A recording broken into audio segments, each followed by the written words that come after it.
irmãos, na paz do Senhor. Estamos aqui, os que nos vão ouvir, cumprimento na paz do Senhor. Espero que estejam todos bem. Se não tiverem, acreditem em Deus, creiam e nunca desistam, porque tudo se resolve. Muitas vezes não é no tempo que nós queremos, mas é no tempo do Senhor. Portanto, nunca pensem em desistir. Sigam sempre em frente, peçam auxílio ao Senhor, que Ele lhes dê sabedoria, que o Senhor vai sempre capacitar, de certeza, para continuar a caminhada. Ora, a mensagem que eu trago hoje tem a ver com certos comportamentos que nos afastam de Deus. Nós temos que ter sempre atenção, às vezes, certos comportamentos que nós podemos ter que nos afastam de Deus para ser mais fácil o nosso dia-a-dia, a nossa vida. Portanto, a única pessoa que pode impedir de nós vivermos perto de Deus e de conquistarmos tudo aquilo que Ele quer para nós, somos nós próprios. O Senhor nunca se afasta de nós. Nós é que nos podemos afastar dEle. Portanto, é isso que temos que ter sempre atenção.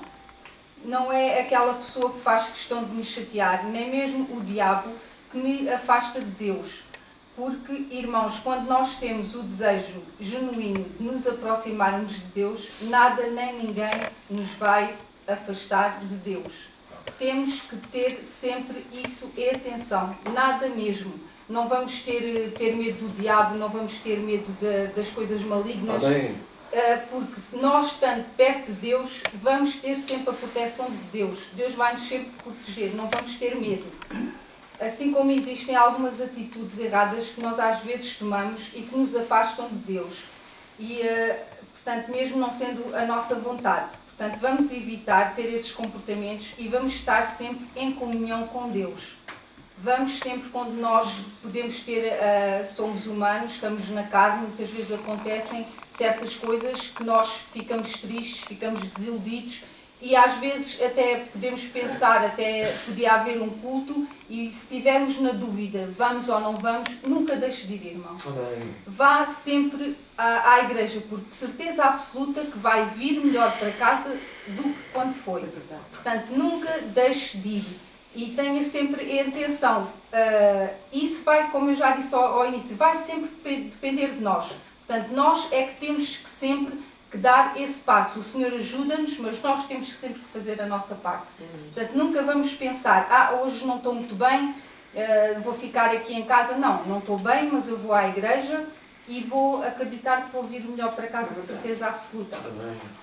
Portanto, como por exemplo também a preguiça. Como eu disse agora, não vamos deixar que ela tome conta do nosso corpo, pois a preguiça não prejudica só o nosso desenvolvimento pessoal, mas também o nosso desenvolvimento, a nossa vida espiritual. Portanto, visto que pode nos impedir de orar, de lermos a Bíblia, de irmos à igreja, portanto, nunca vamos deixar que a nossa vida espiritual fique prejudicada por isso. Vamos sempre ter isso em atenção e vamos sempre pedir ao Senhor para nos renovar as nossas forças, para nos ajudar, que Ele vai nos sempre ajudar de certeza absoluta. E podemos ver em Provérbios 6,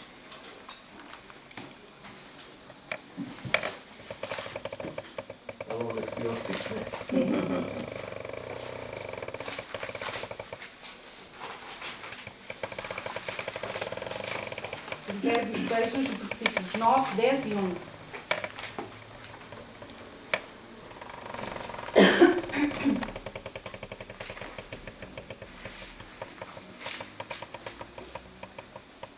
O 9 diz: ó preguiçoso, até quando ficarás deitado? Quando te levantarás do teu sono? Um pouco a dormir, um pouco a pescanejar, um pouco a repousar de braços cruzados. Assim sobrevirá a tua pobreza como meliante e a tua necessidade como um homem armado. Ora, o que é que o Senhor nos está aqui a dizer? Que isto não nos vai ajudar em nada. Se nós, não estivermos bem e não fizermos a nossa parte, portanto, como diz aqui, o preguiçoso até quando ficará deitado. Portanto, se ficarmos ali, não fizermos a nossa parte, não tentarmos pedir capacidades ao Senhor, para o Senhor nos ajudar, o que é que isso vai ser benéfico para nós? Não vai ser nada. Portanto, vamos sempre pedir ao Senhor para nos ajudar, para nos auxiliar. Portanto, irmão, se isso até acontecer consigo, façam um esforço. O Senhor diz na palavra: esforça-te e eu te ajudarei. Estabeleça um plano e separe sempre um tempo para Deus. Muitas vezes nós estamos em casa, não só na igreja, mas quando estamos em casa sozinhos, vamos tentar sempre ter um tempo com Deus. Pedir ao Senhor para nos auxiliar, para nos ajudar, para nos capacitar, para nos renovar e de certeza absoluta que vamos ficar melhor. Às vezes a pessoa pode pensar que isso não vai acontecer, mas vai, irmão, vale sempre a pena. Isso vai sempre acontecer. É claro que o Senhor trabalha com cada um de formas diferentes, mas eu de certeza, depois de fazer uma oração, se eu sentir a presença do Senhor, passado um bocado, se eu começar a fazer as minhas coisas, eu aos poucos e poucos vou-me apercebendo que estou melhor, de certeza absoluta. Portanto, vamos ter sempre comunhão com o Senhor. Portanto, aos poucos Deus vai trabalhar na nossa vida. Vamos sendo transformados e assim vamos nos sentindo mais perto dele. Assim como o barro é na mão do oleiro, vamos ser nós também na mão do Senhor. Vamos deixar que o Senhor nos molde, que o Senhor nos transforme e ter sempre a intenção, se nós não deixarmos, o Senhor não entra na nossa vida. O Senhor não nos vai moldar, o Senhor não nos vai ajudar.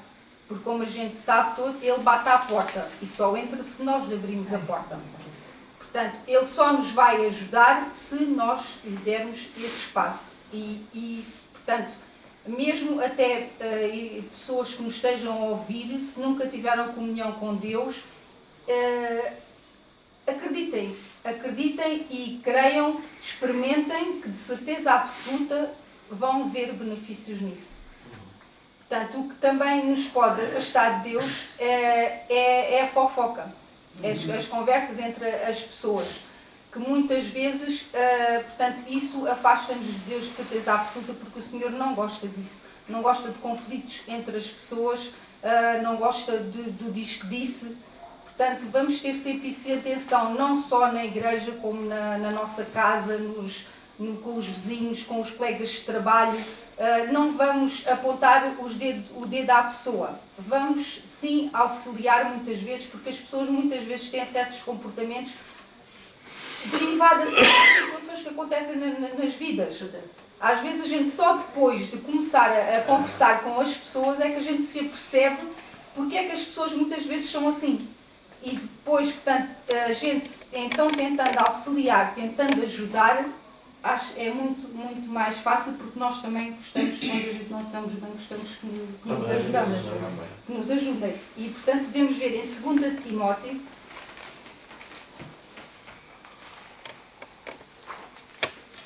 Timóteo 2, o versículo 15 e 16.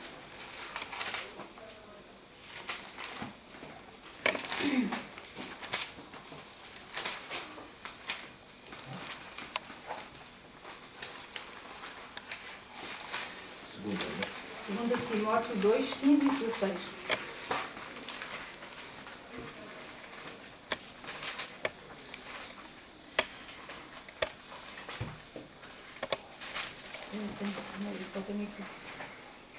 Traduz, escreve para aí. Ok. Porque às vezes com a luz se o pastor quiser ler. Portanto, 2 Timóteo 15 e 16.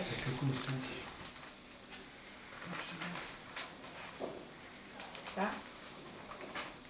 Portanto, o 15. Procura apresentar-se a Deus aprovado como obreiro que não tem do que se envergonhar, que maneja corretamente a palavra da verdade.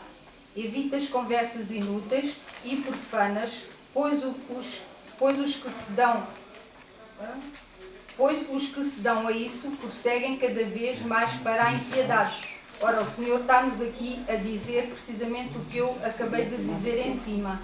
Portanto, vamos ter sempre atenção em sermos corretos, em não envergonhar a palavra do Senhor, e nós, como obreiros, não vamos envergonhar. Vamos nos saber comportar e vamos sempre ter comportamentos corretos e seguir sempre os ensinamentos do Senhor. Por isso, irmãos, Deus conhece a nossa intenção e o nosso coração. E se realmente virmos que alguém não está a ter um comportamento mais correto, não vamos falar mal, mas vamos sim falar com a pessoa diretamente, com sabedoria, e mesmo se não tivermos à vontade para falar com a pessoa, vamos orar por ela. Nem precisamos dizer à pessoa, mas vamos orar por ela, porque o Senhor vai auxiliar de certeza absoluta, e quem sabe um dia mais tarde até podemos vir a conversar com a pessoa, e de certeza que vamos ver diferença na pessoa e vamos ver transformação. Também podemos ver em Efésios 4,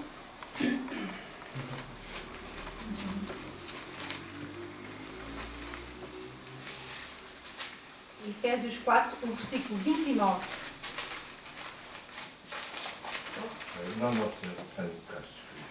Obrigado. Efésios 4, calma. 4, 29.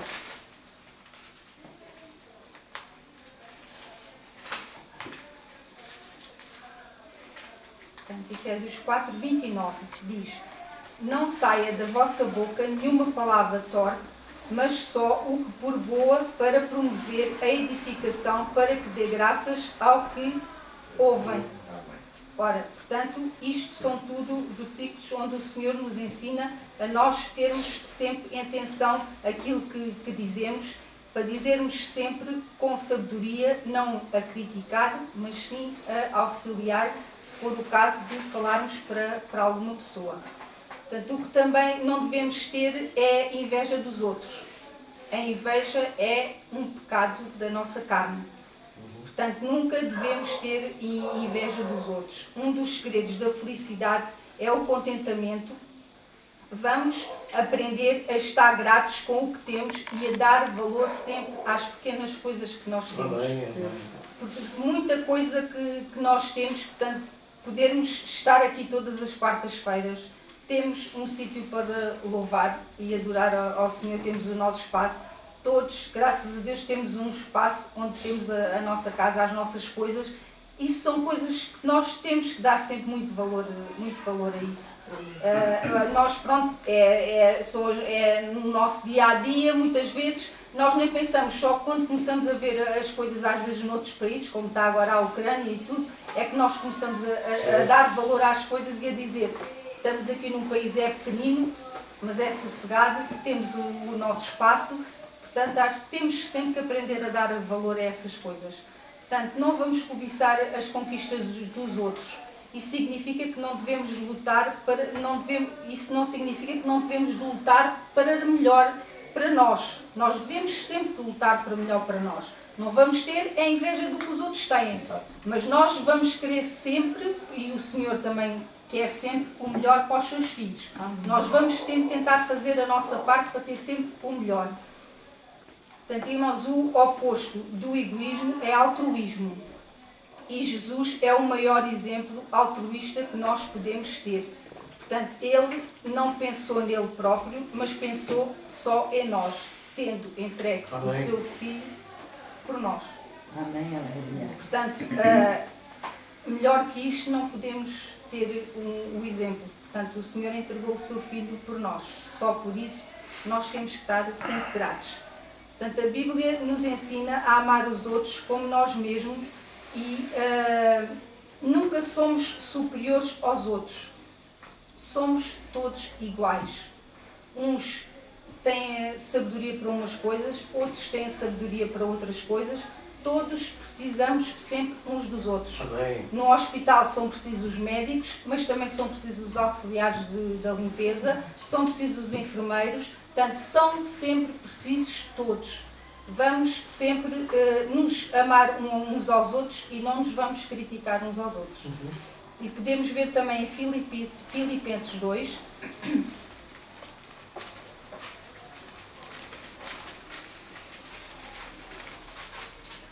Os versículos 3, 4 e 5.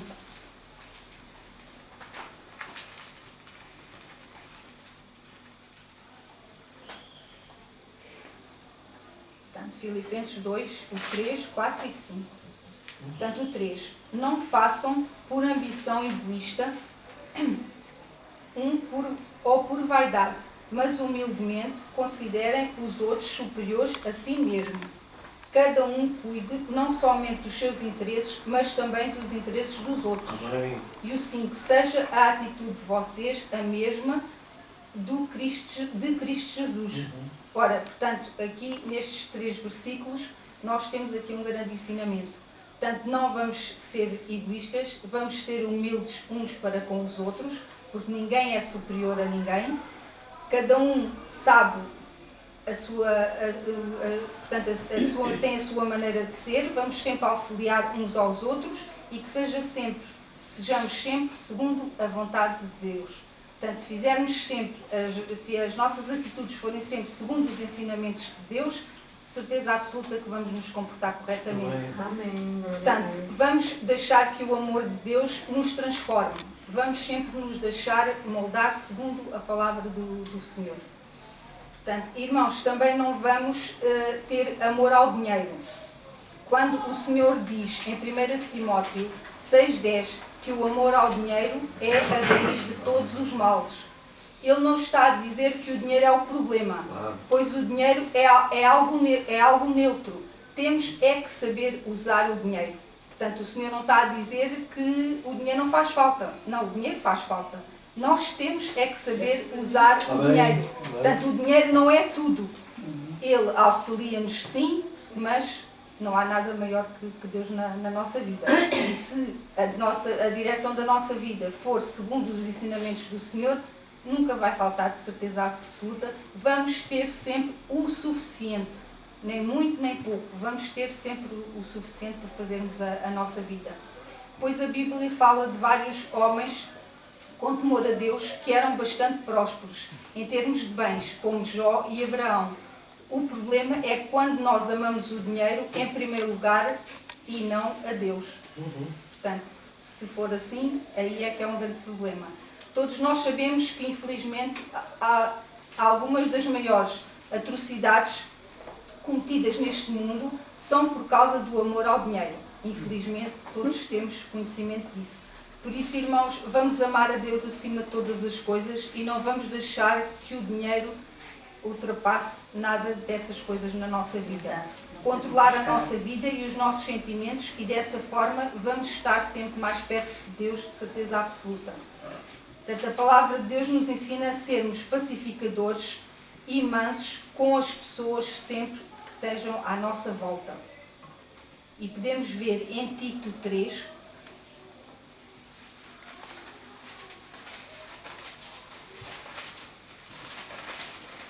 o versículo 2, Tito 3, 2.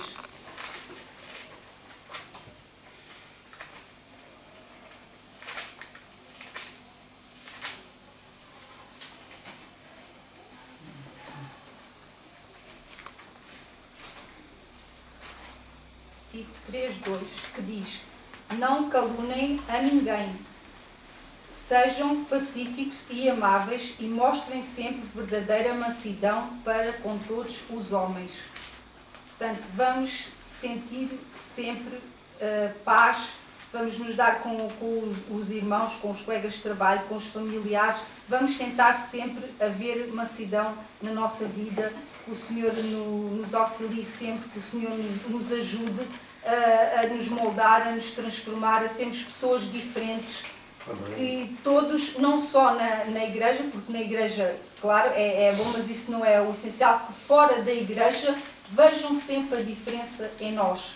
Que o brilho do Senhor esteja sempre em nós. Portanto, vamos sempre tentar ser pessoas diferentes, que o brilho do Senhor esteja sempre em nós e que todos os ensinamentos que nós vamos adquirindo na igreja, quando lemos a palavra, que faça sempre essa diferença nas nossas vidas e que nós sejamos cada vez mais parecidos com o Senhor e que a palavra do Senhor faça sempre diferença na nossa vida. É esta pequena mensagem que eu trazia para os irmãos. Se alguém quiser comentar alguma coisa, acrescentar mais alguma coisa, está à vontade.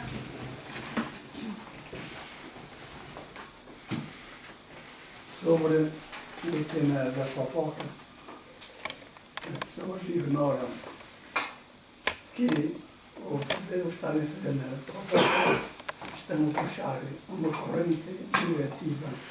Eles estão a falar que se elas estiverem mal, essa corrente da fofoca, o diabo intercede para que essas pessoas, quando acabam a fofoca, não se entendem. Portanto, evitar essa fofoca. Entende? A fofoca é uma palavra que não sei se está no dicionário. É uma palavra de origem brasileira, creio eu. É uma expressão brasileira. Acho que É uma expressão brasileira. É falar de direito. É o apontado Betos. Falar de verdade. E eles até têm outra expressão que é jogar a conversa fora, não é? Jogar a conversa fora, conversa para boi dormir, são conversas que aquilo tem que entrar desta e... Não, o disco disse. Em relação àquilo que o José estava a falar, eu até tinha dito, estava a dizer à Carla, eu vou ler só o versículo 14, porque não quis estar a interromper, porque não fazia sentido nenhum. O versículo 14 de 2 Timóteo, 2 Timóteo 2, quando fala do obreiro aprovado, diz assim, eu vou ler a partir do versículo 8, se os irmãos não se importam, para não descontextualizar. Diz assim, versículo 8 diz assim, lembre-se de Jesus Cristo, ressuscitado dos mortos, descendente de Davi, conforme o meu Evangelho, pelo qual sofro e até hoje estou preso como criminoso. Contudo, a palavra de Deus não está presa. Paulo estava a dizer, a minha condição de preso não faz de mim uma pessoa, não rouba a minha liberdade. Porque eu estou preso, mas a palavra é livre. Não é? E depois diz assim, por isso, tudo suporto por causa dos eleitos. Para quê? Para que também eles alcancem a salvação que está em Cristo Jesus com glória eterna. E ele continua. Esta palavra é digna de confiança. Se morremos com Ele, também com Ele viveremos. Se perseverarmos com Ele também reinaremos. Se o negarmos, também Ele nos negará. É lícito fazer assim. É lícito fazer assim. Olha, aquele que me negar a mim, eu também não o confesso perante o Pai. Também o negarei. Bom, depois diz assim, se somos infiéis, Ele permanece fiel. Aqui é que a diferença existe. Se nós formos infiéis, Ele permanece fiel.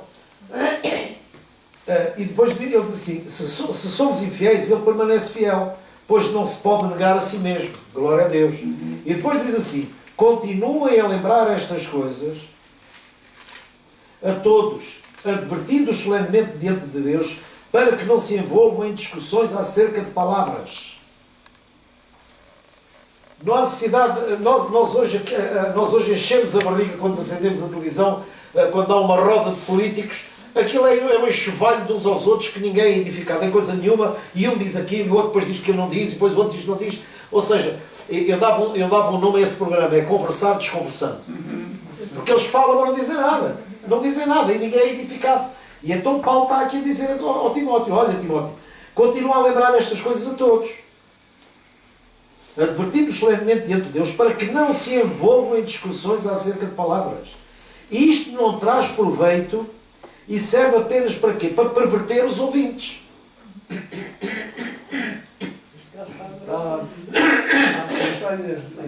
Eu pus aqui esta nota de propósito para relativizar o poder do dinheiro. Qual é o poder do dinheiro? Olha, eu posso pisar o dinheiro, eu faço do dinheiro que eu quero, eu ponho aqui o dinheiro, o que é que ele alterou? O que é que ele alterou? Só alterou a paisagem. Exato. Porque ele não exerceu influência nenhuma. Exerceu ou não? Não exerceu. Agora nós temos que pensar uma coisa. O poder do dinheiro está na forma como nós o usamos. É isso. Porque o dinheiro em si não tem poder. O dinheiro não tem poder nenhum. Não tira isso da cabeça. O dinheiro não tem poder nenhum. Não. Se eu soltar aqui um fósforo, o dinheiro não tem poder para se apagar. Claro. O poder do dinheiro está relativizado à forma como eu o uso. Claro. Era o que a Carla estava a dizer. O problema não está no dinheiro, o problema está no amor ao dinheiro. É isso. Porque o amor ao dinheiro é que vai fazer com que nós o usemos para bem ou para mal, para melhor ou para pior. Por isso é que depois, não sei se é em 1 Timóteo, no capítulo 6, no versículo 3, o Paulo doutrina ao Timóteo a dizer, olha, manda aos ricos deste mundo que não ponham que não usem o dinheiro como respaldo, a sua riqueza, como sustentação. Que não ponham isso... Se alguém ensina falsas doutrinas e não concorda com a sã doutrina do Senhor Jesus Cristo e com o ensino que é segundo a piedade, é orgulhoso e nada entende. Esse tal mostra um interesse doentio por conversas e contendas acerca de palavras que resultam o quê? Em invejas. E repara uma coisa, há duas coisas diferentes, Adélio. A inveja é uma coisa, a cobiça é outra. Exato. A inveja não é nós queremos ter o que os outros têm. Isso é cobiça. Exato. É querer ter o que os outros têm. Claro. Cobiça é um sentimento possessivo. Exato. A inveja não. A inveja é dizer assim, gostava de ser como a Laurinda, gostava de ser como a Carla. Porque a inveja não tem nada a ver com a cobiça. Quando a gente deseja o que os outros têm, é cobiça, não é inveja. Exato. Eu não invejo o que ninguém tem. Claro. A inveja manifesta-se como eu gostava de ser como o Paulo, como eu gostava de ser como o Adélio. Exato. Compreendem? Claro, Ou seja, e ele diz aqui, olha, há cerca de palavras que depois resultam em inveja, em brigas, em difamações, em suspeitas malignas, em atritos constantes, entre aqueles que têm a mente que é corrompida, que são privados da verdade, os quais pensam que a piedade é fonte de lucro. Veja bem, até o fazer o bem tem que trazer lucro para nós. E sabe qual é o lucro que eles querem? É eu ajudar o André a dizer assim, ficaste-me a dever uma. É jogar na cara a ajuda. Exato. Essas pessoas são pervertidas, têm a mente pervertida, ou seja, tudo ao contrário do que a Carla diz, ou seja, a Carla fala como Jesus Cristo tinha um espírito altruísta, e é verdade, porque o altruísmo nos leva a pôr o outro em primeiro lugar. É verdade. E então ele diz aqui, de facto, a piedade com contentamento, o prazer de fazer o bem, é fonte de lucro. Porque o nosso gozo está no gozo da Silveira, o nosso gozo está no gozo do Zé Carlos, o nosso gozo está no gozo do... Olha, a vida do André está a tomar rumo e é o gozo que me dá. E isso é piedade com contentamento, é fazer o bem na esperança de, quando nós fazemos o bem, o que é o melhor para nós? É ver o prazer no outro. Ainda hoje, pastor, fomos entregar, eu e a patrocínio, fomos entregar umas coisas a uma senhora. Só a alegria da pessoa. Enche o coração. Enche o coração. Enche o coração, irmãos. Não há dúvida. E repara o seguinte, eu sempre critiquei a igreja fazer o bem e apregoar o bem que faz. Porque isso não tem nada a ver com o altruísmo. Não. Isso tem a ver com a capitalização no mal da vida do outro. Exato. Ou seja, eu vou fazer o bem àquela pessoa, mas eu vou capitalizar. Estou a ver, eu fiz o bem àquele. Pois. Então eu já estou, na linguagem política, já estou a capitalizar em cima da miséria alheia. Claro. E a igreja não. A igreja tem que fazer como Jesus ensinou, que a direita diz que a esquerda não olha. Claro. A igreja tem que fazer as coisas de maneira a que... eu nunca soube, e a Carla está aqui, a Maria de Patrocínio está aqui, eu dou graças a Deus por elas, que são as pessoas que estão diretamente ligadas, e não há nada que pedir contas de coisa nenhuma. Ou confiamos ou não confiamos. Porque para mim é assim, irmãos. Para mim é assim.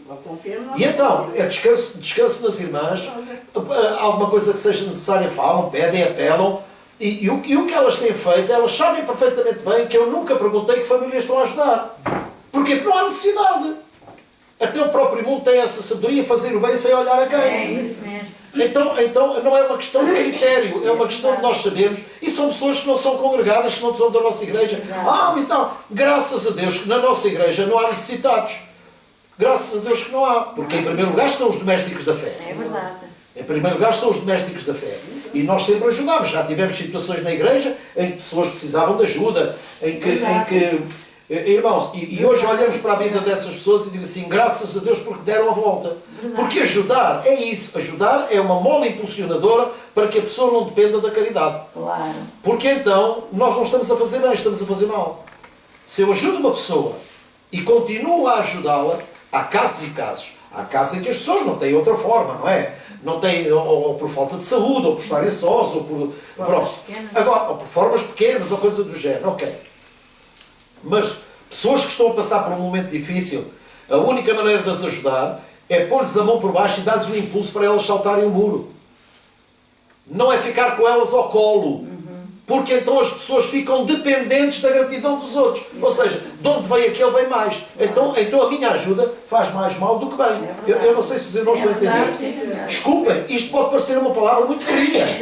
Mas não é palavra muito fria, porque a gente pode estar a ajudar uma pessoa que não precisa, enquanto ao nosso lado está a morrer uma pessoa que precisa. É verdade, sim, senhor. Então isto é uma questão de critério. Nós temos que ser pessoas criteriosas. Mais uma vez está aqui o dinheiro. O valor do dinheiro é relativo. depende daquilo para que ele é usado. Claro. O valor está no É propósito. verdade. Não é nada. O dinheiro como é que eu ia dizer? O dinheiro é-lhe atribuído um valor. É-lhe atribuído um valor, não é? Mas eu, por exemplo, vou comprar uma coisa e chego ao ponto de dizer assim, não compro porque não vale. Exato. Então já quem domina o dinheiro sou eu. É isso. E esse é o mal da sociedade nos dias de É hoje. verdade.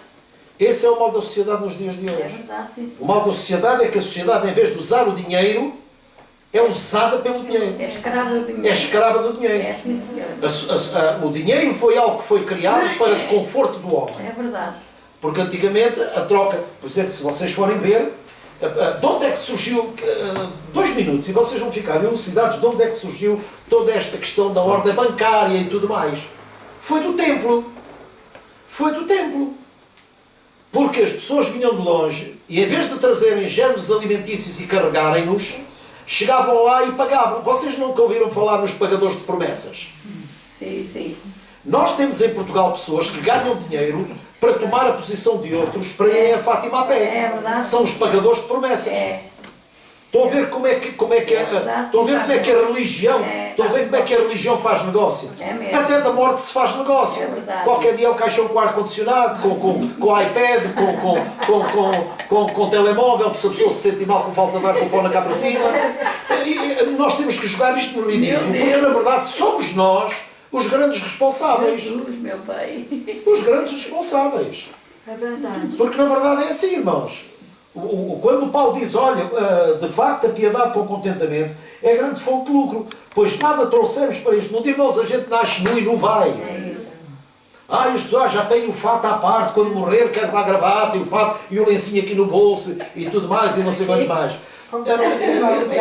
Irmãos, para quê? Para depois verem outros, partirem as covas, cavarem aquilo e tirarem o ouro que ele leva. É isso. É verdade. E depois diz assim, pois nada trouxemos para este mundo e dele nada podemos levar. Porquê? Porque as coisas corruptíveis não entram no reino. É verdade. O reino de Deus não é comida nem bebida, o reino de Deus não é dinheiro. Pois é E a isso. igreja prega dinheiro, prega prosperidade, prega não sei o quê. As pessoas ficam loucas porque querem enriquecer. E o próprio Paulo escreve, os que querem ficar ricos caem em tentação e em laço. E é verdade ou é mentira? É verdade. Entregam tudo e às tantas depois entram com buldosas e partem as igrejas. É verdade, sim, senhor. É verdade, sim, senhor. E então depois diz, os que querem ficar ricos caem em tentação e em armadilhas e muitos desejos descontrolados e nocivos que levam o homem a mergulhar numa ruína e numa destruição total. Pois o amor ao dinheiro é a raiz do mal. Não é o dinheiro. A vontade de Deus não é que o seu povo prospere. Claro. Mas a prosperidade não é enriquecimento. Porque há pessoas ricas que não são prósperas. Há pessoas ricas que não têm saúde, há pessoas ricas que não têm família, há pessoas ricas que têm os filhos na droga, há pessoas ricas que a mulher não fala com o marido, um dorme num quarto, outro dorme no outro. Agora, há pessoas simples que vivem num quartinho e não sei o quê, mas aquilo, eu aprendi a olhar para isso de uma maneira diferente. Eu olho para uma casa modesta, eu olho um palácio, desde que esteja lá o rei, uma casa modesta é um palácio. É isso Porque mesmo. o que faz a diferença é a presença do rei. Aquele estábulo onde Jesus nasceu foi o palácio onde nunca ninguém conseguiu edificar um palácio como aquele. Porque o rei nasceu ali. É verdade. E aquilo era uma espelunca. Mas Deus fez com que aquilo se tornasse um verdadeiro palácio. Porquê? Porque estava lá a presença do rei. E todos foram lá e se ajoelharam. É verdade. Portanto, a nossa casa pode ser modesta, pode não ter luxos, pode não ter nada, mas irmãos, nós temos um teto que nos cobre, nós temos um sítio onde nos acolhemos, onde nós acabamos por criar os nossos filhos. Aquilo para nós é um palácio. E eu tenho a certeza absoluta que não há aqui ninguém dentro desta sala que tenha tido esta experiência. Você vai passar 15 dias de férias no outro lado qualquer. O que é que você diz quando chega à casa? É a única casa. Não há nada como a minha casa. Você vai para um hotel 5 estrelas, com spa, direito a massagem, direito a tudo, fita verde, direito a massagens, massagens à barriga, massagens às costas, jacuzzi 30 por uma linha, tudo do bom e do melhor. Mas quando você chega à casa, minha rica casinha. É isso, a gente sente-se bem. É Minha rica verdade. casinha. Ninguém É sabe. verdade. Porquê, irmão? Ninguém sabe. Sentimos bem na casa. Porquê, irmão? É verdade, sim, senhor. Porque ali nós nos identificamos com aquele lugar, não É é? verdade. Ainda eu no outro dia estava a ver, parece que não tem nada a ver, mas tem a ver tudo. Ainda no outro dia estava a ver um filme em que aparecia um iate com jacuzzi, com isto e com aquilo e com o outro e não sei o que, não sei quantos mais. Eu disse, realmente eu gostava de ter aquela experiência, mas eu nunca gostaria de ter uma coisa daquelas. Honestamente. Experimentar e tal, mas ter uma coisa daquelas, para quê? Para quê? Para quê? É verdade. Para estar ancorado e passar 2 dias? Pois. Passar 3 dias? Pois. Isso é o super, isso não é luxo, isso é o supérfluo. É verdade. Isso é o supérfluo. É Não é? Por isso é que o Paulo ensinava, olha, tendo com o que comer e tendo com o que se cobrir, estejam com isso contentes. O que é que o salmista diz? Olha, não te peço a riqueza nem a pobreza. Eu te agradeço o pão de cada dia. É isso. E eu já ouvi pregadores a dizer que isso não tem nada a ver com fé. Eu ouvi um a dizer que Jesus tinha uma vivenda na praia. A barraca do pescador é uma vivenda. Meu Deus.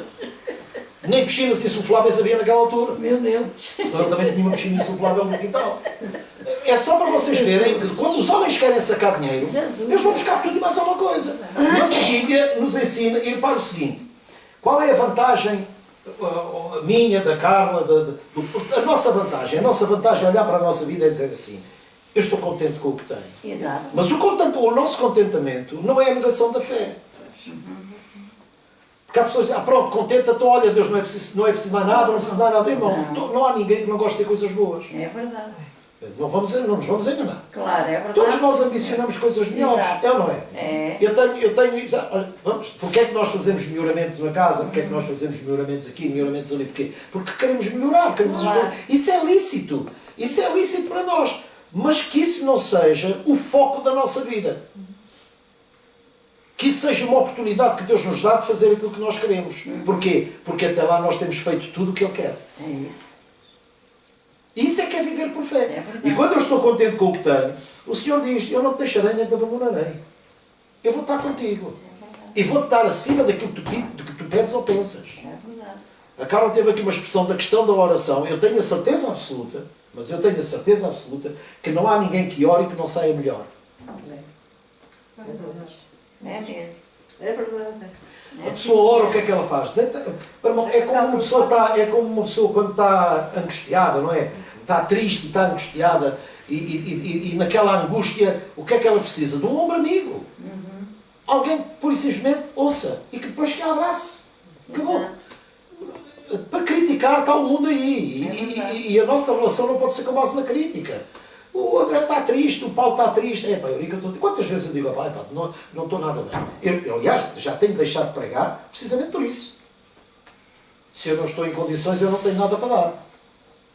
Oh, pastor, é assim verdade, é assim. Ou vocês querem viver na verdade ou vivem na ignorância. E eu, quando não estou em condições, eu sempre passo ao Paulo ou à Carla, peço, Carla, traga uma palavra sexta-feira. O irmão Zé uma palavra de exortação, não importa. Porquê? Porque eu respeito muito o púlpito. Porque o púlpito é o lugar onde você ou levanta as pessoas ou derruba as pessoas. Exato. Ou você as nutre ou você as envenena. E então há que ter muito cuidado com isso. E o Paulo tinha sempre esse cuidado. Olha, o problema não é o dinheiro, o problema é o amor ao dinheiro. Tanto que quando o Paulo recebeu as ofertas, ele disse assim, fizeram bem, eu estava a mesma coisa. Mas não é que eu procure isso, mas que traz alívio, traz. Claro. O Paulo não escondia. Só que isso não era o foco dele. O foco dele era, eu sei que, pela vossa atitude, já estão abençoados por Deus. Porque isso é o quê? Isso é o exercício da justiça de Deus, que é o quê? A partilha. Justiça não tem nada a ver com juízo. Juízo é julgar. Justiça é repartir. Exato. Espalhou, deu aos pobres a sua justiça, permanece para sempre. É verdade. Por isso é que a promessa não está para o crente, está para o justo. O justo viverá pela fé. É verdade. E nem todo o crente é justo. Até aí é verdade. Porque há crentes avarentos. É verdade. Um crente avarento jamais poderá ser justo. É verdade. É ou não Sim, é? senhor. E esse era o cuidado de Paulo, para nos desviar da avareza. E são todas estas coisas que nos trazem, que nos fazem ter comportamentos menos bons. Se não houver respeito mútuo, como a Carla falou, não há bons relacionamentos. Porque o bom relacionamento vem do respeito mútuo. Eu tenho que aceitar a diferença do Paulo. A minha cabeça é uma, a do Paulo é outra. O Deus é o mesmo. Então, Deus é que tem a capacidade de tirar a diferença dele e a minha diferença para nós entrarmos em concordância. Exato. Então a oração da concordância não é tudo o que ligares na terra ligado no céu. Não. Tudo o que 2 ou 3 concordarem ou ligarem na terra terá sido. É verdade. Porque a concordância vem de cima. E sabe o que é que eu aprendi aí? Nunca mais eu levei planos para Deus aprovar. Eu recebo planos aprovados por Deus. É isso. É verdade. Ó Senhor, eu tenho este plano, vê lá se aprovas o plano. Parece que está para despacho. E então o São Pedro está lá em cima, tem a secretária com um montão de problemas e vai lá mais uma para despacho. Então a gente está à espera do despacho da coisa. Não é assim. A gente vai a Deus e diz, Senhor, olha, indica-me o caminho, diz-me o que é que eu tenho que fazer. Porquê? Porque Deus já tem planos feitos para nós. É verdade, é isso mesmo. Então nunca faça planos para Deus aprovar. Ajuste os seus planos aos planos de Deus. É isso. Nunca Deus irá ajustar os planos dele aos seus. É você que os tem que ajustar a Deus. É verdade. Não é? É mesmo. Com toda a quê? Com toda a humildade. É isso. Com toda a humildade. A igreja não pode ser, a igreja só tem que ser altiva para o mal. Porque esse mal já está vencido. O diabo está vencido, irmãos. O diabo foi vencido na cruz. Então todo aquele que vive à sombra da cruz é mais que vencedor. Por isso é que nós somos mais que vencedores. Exato. Porque nós, sem lutar, já vencemos. É verdade. Sim, senhor. Amém? Amém. Então esta palavra é uma bênção. Comportamentos que nos afastam de Deus. Quando nós entramos em discussões, em contendas de palavras, em diz que diz, em criticar. Não, irmão, olha, sabe uma coisa? Há um ditado no mundo que diz assim, nas costas dos outros tu vês as tuas. Não é? É triste. É triste que assim seja. É triste que assim seja. É verdade. Nós devemos ser o quê? Leais uns para com os É outros. É verdade. Leais e francos, diretos uns para os outros. Mas isso magoa. Não, oh, irmãos, uma pessoa direta, a Bíblia diz para nós nos admoestarmos em amor. Exato. Não é jogar para cima do outro e chegar acima do outro e tu não tens. Não. Já passei por essa situação na igreja e disse que as coisas não são assim. As coisas não são assim. Nós não temos nada que entrar em conflitos ou em contendas de palavras. Tudo se resolve sentado à mesa. Tudo se resolve sentado à mesa. É falar. É falar. Com base na palavra, não é em conversas parvas. Não é? É verdade. Eu penso assim, não sei se os irmãos têm mais alguma coisa, coisa a acrescentar, não é? É verdade. Alguma coisa a acrescentar. Olha para que é que eu fui guardar a nota. Não, eu lembrei-me de fazer isto porque realmente é verdade. Eu mando a nota para o chão, o André pisar a nota, que valor é que a nota tem? Trocos. Não é? Não. A nota só tem valor em função daquilo que eu fizer por ela. Que eu fizer com ela. Não é? E às vezes as pessoas, por causa de uma coisa que não tem valor, matam-se. Você falou uma coisa bem engraçada, sobre o que realmente é verdade. As pessoas hoje empregam prosperidade e as igrejas vão enchendo porque tem esperança de ter uma condições melhor, de ter dinheiro. Porque é isso que as pessoas pensam logo em mente. Poxa, mas se estão pregando, então é verdade, então eu vou lá. Exatamente. Aí acontece o seguinte, chega o tempo, não tenho dinheiro, vai ficando uma situação meio que pesada e as pessoas, as almas não permanecem na igreja. Aí perdem-se. Aí vão o quê? Eu vou lá mais para esse lado. É tudo igual. Tudo igual. Aí já diz assim, é os crentes. Porque envolve o nome de todos. Exatamente. Aí nunca diz, mas é fulano de tal que fala assim, sabe? Pode?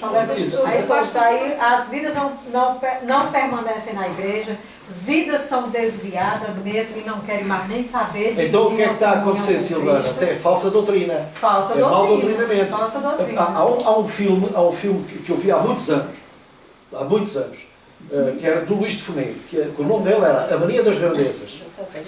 Ó Zé Carlos, escuta esta. E a mania das grandezas é aquilo que eles estão a usar na igreja. Era um pau grande, com uma cenoura na ponta, e então a maneira de fazer o burro andar era ele montar-se em cima do burro com o pau assim. Então o burro andava a correr atrás da cenoura, era um alvo utópico, porque ele ia andar e nunca ia comer a cenoura. É o que a falsa doutrina faz. E eu acho que isso não me levem a mal. Silvano, diz-me uma coisa. Em termos de alfabetização, o Brasil tem muito analfabeto. Então agora repara uma coisa. Para além de ser a ganância do homem, que está por trás do púlpito, é falta de vergonha, é falta de amor. Ou seja, tira partido da ignorância das pessoas. O povo é levado cativo por falta de conhecimento. É verdade, sim, senhor. Porque no dia que o Evangelho se abrir e brilhar para eles e dizer, não, as coisas não são assim. Exatamente. É um choque, vai tu repara. E eu compreendo. Por isso é que agora há uma série de igrejas que estão a usar um tema que é a desintoxicação, o detox, a desintoxicação espiritual. E a desintoxicação espiritual é o quê? É o quê? É trazer a verdade às pessoas. Por mais que lhes dou, é trazer a verdade. E isso é complicado. E eu estou-vos a falar por experiência própria, e está aqui o Paulo. Uma das coisas que eu tive muita dificuldade de me libertar foi da questão das línguas. E da questão de amarrar o diabo. Porque parece que nós, ao amarrarmos o diabo, não é? Que damos porrada nele e que ele está preso e que ele estava não sei quanto. Mas eu depois, na minha vida, eu via que as coisas não andavam. Porquê? Porque eu não mudava de atitude. Eu não mudava de atitude. E a questão das línguas, lá está, é a ignorância. Nós vamos atrás. O ser humano tem uma tendência de necessidade de liderança. Ele necessita ser liderado. Então, ele torna-se uma presa fácil. E então, e vocês vão reparar que, por exemplo, nas congregações, se o pastor orava de uma maneira, toda a gente orava como ele. Se a esposa do pastor orava de uma maneira, toda a gente orava como ele. Então quer dizer que era um papagueado, não tem nada a ver com os idiomas que Deus... Porque não há outra língua que Deus não tenha criado. Os idiomas estão cá. Quando foi a Torre de Babel, Deus dividiu as línguas. Exatamente. Para quê? Para evitar que eles fizessem asneiras. Claro. Para eles entrarem em discórdia. Porque, repare, um em inglês a dizer para o outro em japonês, dá-me um martelo. Claro que o martelo nunca lhe era dado conta de saber o que é que ele estava a pedir. Então eles nunca construíram a torre. Exato. Era Deus a ajudar o povo. Aquilo que parece que era para mal, era para bem. Olha, para vocês não fazerem asneiras, é melhor assim. E então Deus confundiu as línguas. E daí nasceram os idiomas. Exato. Vocês já tinham pensado nisso? Já. Pronto. Eu te falo lá. E agora, para unir, o que é que aconteceu? Deus criou uma língua só, que é a língua da fé. E a língua da fé todos conhecem, porque há um só Deus, há um só Senhor, há um só Espírito, há um só plano, há um só propósito. É uma coisa simples. Quando há muita coisa, é complicado. Mas quando há um só Deus, é uma coisa simples. E no Brasil, e não só, em África, é o misticismo. Eles misturam o sagrado e o profano. Misturam o misticismo. E então eles consideram que uma pessoa que traga um espírito de adivinhação é um profeta. É um profeta do Bandarra, vai lá para o Reco Parto. É profeta coisa nenhuma. Ele não tem nada. O profeta não vai falar da minha vida nem adivinhar da minha vida. Claro. O profeta vai falar o que Deus quer que eu ouça. O que Deus sabe que eu preciso de ouvir. Claro. Nós no Antigo Testamento, qual era o ministério profético? Era a denúncia do pecado. E trazer o apelo ao arrependimento. Tornai-vos para mim, eu tornarei para vós. Não foi o que Malaquias disse? E o Malaquias estava a falar o quê? Aquilo que se passava. Porque Deus sabe tudo. Olha, vocês, o que é bom, comem vocês. Mas o que é mau, a minha mesa, para a minha mesa tudo serve. Os irmãos estão a ver. Sim, sim. E então, como é que Deus resolveu este problema? Destrói o templo. Destrói o templo. Jesus tem um encontro com uma samaritana e diz assim, não é aqui nem em Jerusalém, em qualquer lugar. Então já não fica cativa geograficamente. Vai à minha igreja, que Deus está lá. A tua e na igreja dos outros não está? Pois. É verdade. Eu ia passando por Zé Carlos lá na minha cidade e vi um irmão da igreja. Aí cumprimentei ele, conversei com ele aí, ele falou assim, a irmã está congregando aonde? Eu disse, na igreja lá, vizinha na minha casa. Aí ele falou assim, aí ele disse, mas irmã não dá certo. Eu disse, irmão, nós servimos o mesmo Deus. Ele disse, não, eu não sirvo o Deus que você serve. Eu disse, meu irmão, eu não sabia que tinha dois. Claro. Aí eu disse, meu Deus do céu, a mentalidade, deixa assim você, assim, com... Não existe dois deuses. Não existe. Existe um e acabou. Acima de Deus é que é Deus que os disse todos. A igreja também. Isso é que é evangelizar. É precisamente isso. Aí eu converso com fazer sentir. José Carlos para você ver como é a mentalidade. É fazer sentir. Exatamente. É fazer sentir. Outros dizem que você não Olha lá uma tem coisa. que adoecer. Você não pode adoecer. As assembleias que existem em Portugal, grande parte delas agora são comunidades brasileiras. Pois. Raro é o português que lá está. Mas é mesmo. É verdade. É como os africanos. É a mesma Verdade, coisa. senhor. É curioso. Porquê? Porque o europeu, ele já tem uma cultura completamente diferente e já tem uma mentalidade completamente diferente. Porque tu repara, nós fomos colonizadores, não fomos colonizados. E dentro deles ainda há uma revolta. A revolta de ter sido um povo colonizado. Tanto que eles, quando falam, ainda se faz sentir essa pedra no sapato. Não é? Agora, quando tu prega, tu reparas, essas pessoas são muito vulneráveis. Tu se quiser, Zé Carlos, eu se quisesse ter a igreja cheia, eu tinha a igreja cheia, eu sei como é que se faz. Sei. É fácil. Sei como é que se faz. Depois mentiras, é fácil. A Silvana estava a falar da prosperidade, não é? Mas a Bíblia diz que os pobres sempre os tens. Então isso é uma utopia. Exato. A pregação da palavra não vem acabar com a pobreza. Os pobres sempre os havemos de ter. Porquê que os pobres sempre os havemos de ter? Por causa da falta de amor. Para ganância. Porque o objetivo do Paulo era aquele que tem muito não tenha de mais, para aquele que tem pouco não tenha de menos. Claro. Para quê? Para que haja igualdade. Exato. E isso na prática vive-se? Não se vive. Maneira nenhuma. Isso na prática não se vive. Não. E então o que é que ele quer? Ele quer ser rico. Então quer ser rico a todo custo. Cai a tentação em enlace. Mas nem os ricos herdarão o reino Olha, dos tu céus. queres enriquecer, este mês vais dar, em vez de pagares a renda da tua casa, vais dar a tua renda para a igreja. E tu vais ver Deus a abençoar. E entretanto, passa o mês, Deus não abençoa, ele vai, pastor, Deus não abençoa. Não, então você tem pecado oculto. Tem que haver sempre qualquer coisa. Você tem que ter sempre qualquer coisa. A culpa é sempre dele.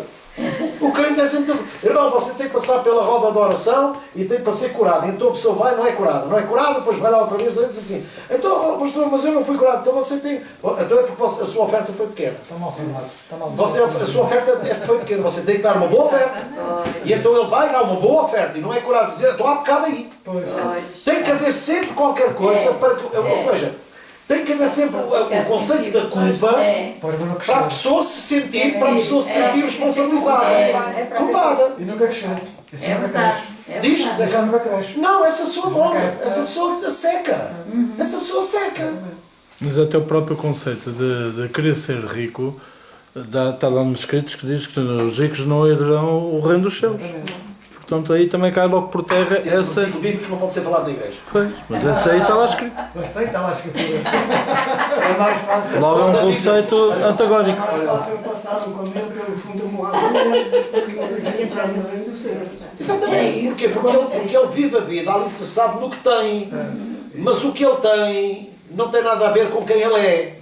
E para Deus não quer saber o que eu tenho. Deus quer saber quem eu sou. É isso mesmo. A essência. Ele não me deu dinheiro, ele deu-me a sua natureza. É isso. Ele me tomou por filho. Claro. Logo ele me tornou por filho, me tornou herdeiro. Exato. Herdeiro de tudo. Portanto, eu não tenho que ser uma pessoa ambiciosa. Por isso é que as pessoas depois criam expectativas de promessas que Deus não deu. Ou então são promessas tiradas de contexto.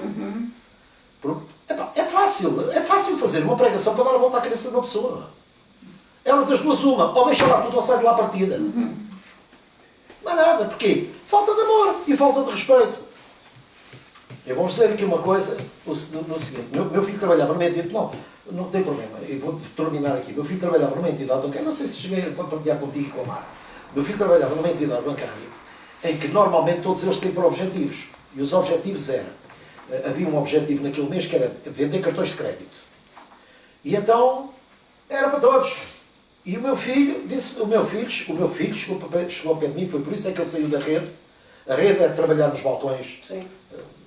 Porque entretanto há os serviços centrais e há a rede, não é? A rede de balcões. E ele estava a trabalhar num certo determinado balcão, por acaso até era no balcão de Alcochete, e ele chegou a casa triste, disse assim: ó pai, sabes uma coisa? Ora a Deus por mim para eu sair da rede de balcões. Ele tinha estado nos serviços centrais, depois pediu para ir para a rede, eu orei, Deus que ele entrasse na rede, mas eu sabia que ele não ia ficar na rede, porque ele não tem estômago para aquilo. Tu já viste o que tu estás a vender? Um cartão. Eu pôr um cartão Visa na mão do André. Não é questão Não há responsabilidade nenhuma ele decidir. Eu quero a minha comissão. Exatamente. O colapso total. Ele quer a minha comissão. E o meu filho disse assim: pai, eu não tenho estômago para aquilo porque eu chego ao fim do mês e vejo as pessoas com as contas a zero. Formados e E tudo. vou-lhe meter um cartão de crédito. Quer ele use, quer não use, chega ao final do ano, tem que pagar. Pois. E paga mesmo. E eu orei, graças a Deus, ele foi para os serviços centrais. Entretanto, aconteceu o que aconteceu, ele foi para o outro banco e graças a Deus está bem. Mas isto para dizer o quê? É o amor ao dinheiro. É o amor ao dinheiro. Eu tive um colega meu que tinha 6 cartões Visa. A vida dele foi toda destruída. Está como o teu Ia para a sapataria Charles, comprava sapatos para as amantes, porque ele era sozinho. Depois sabes uma coisa, depois sabes o que é que acontecia? Os indivíduos iam à casa dele para cortar a água e eu, como já sabia como é que eram as coisas, deixava lá um papel. Fui pagar a água ao Montijo.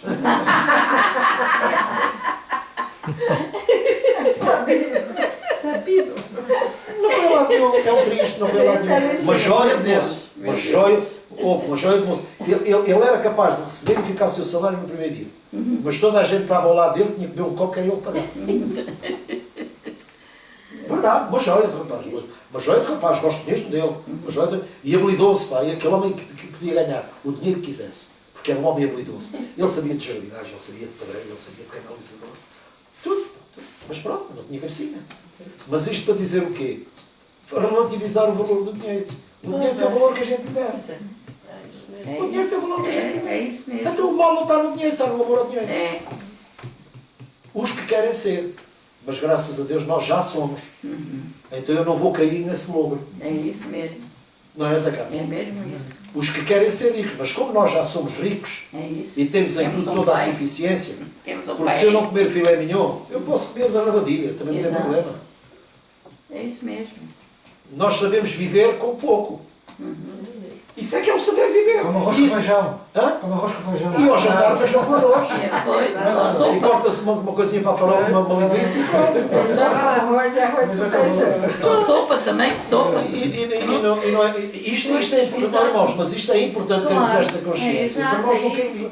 Isso é que é cair no laço do passarinheiro. Exato. E a igreja, por trás dos púlpitos, são pessoas usadas por Satanás, homens amantes de si mesmos, usadas por Satanás, para incutir no coração das pessoas que tu tens direito a ser rico. Não, eu tenho direito a ser feliz. É isso mesmo. A ser feliz. é maior desse jeito. Porque a riqueza não tem nada a ver com felicidade. Não. Aquela pessoa que é feliz, o dinheiro não compra a felicidade de ninguém. É verdade. Graças a De ninguém. Deus. É mesmo. Então sabe o que é que eu desejo? Que sejam felizes, irmãos. É isso. É E que isso. todos nós Principal. possamos ser felizes. É O isso. resto, o demais, o Senhor fará. Olha, entrega o teu caminho ao Senhor, confia nele e o demais Ele fará. Amém. Aleluia. É mesmo. Deixa a Carla para terminar a nossa mensagem.